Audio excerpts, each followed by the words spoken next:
शिवाजी महाराजांनी, मला माहिती आहे की 6 जून 1674 स्वतःला रायगड किल्ल्यावर राज्याभिषेक करून घेतला. हो.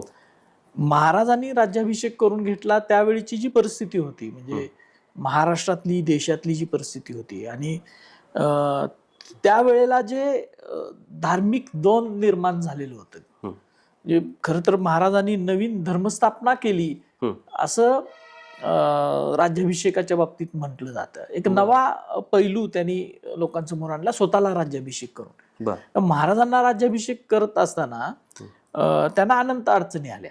म्हणजे पहिली अडचण होती की एकतर वय महाराजांचं त्यावेळेला 44 वर्षाचं होतं, 1630 जन्म धरला तर, आणि त्यामुळं ते वय झालेलं होतं असं इथल्या धर्म मार्तंडांचं म्हणणं होतं.